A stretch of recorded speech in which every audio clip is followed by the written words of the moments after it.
Nog geen maand nadat hun eerste kuikens zijn uitgevlogen, zijn er al 4 nieuwe merelkuikens in het nest. En weer moeten de ouders af en aan vliegen met voedsel. Als deze kleintjes na 2 weken uitvliegen, ja, dan beginnen vader en moeder misschien wel aan een derde leg. Wat een onvermoeibare merels.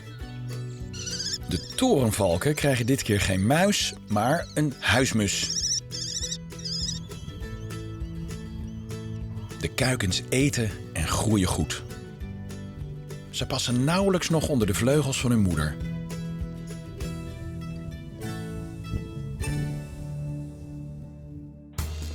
Ook bij de steenuilen is er een nijpend ruimtegebrek onder moeders vleugels.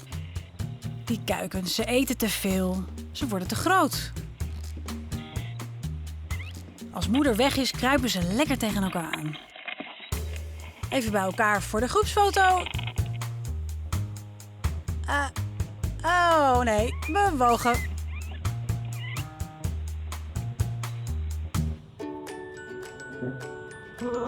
De koolmees heeft last van vliegen. Hele dikke vliegen in de kast. De kuikens trekken zich er niet veel van aan. Waar zitten die vliegen? Zou een smakelijk hapje zijn. Hij gaat er vandoor. Eindelijk rust.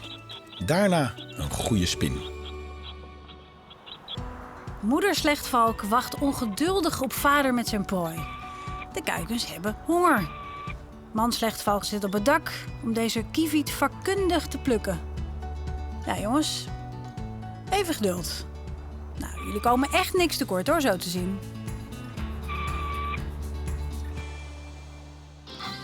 Elke nacht jatte de steenmarter hier de eieren van de nijlgans. Maar de marter houdt zich koest en de nijlgans is echt gaan broeden bovenop het zeearendnest. Vader houdt de wacht. Hé, is dat de vader? Nou, ze vinden het best. Zo met z'n drieën. Moeder beschermt haar eieren goed. Ook tegen de havik. En ook 's nachts blijft ze op haar nest om haar eieren te beschermen. Wat een verzameling. Als de marter wegblijft, wemelt het hier straks van de kuikens.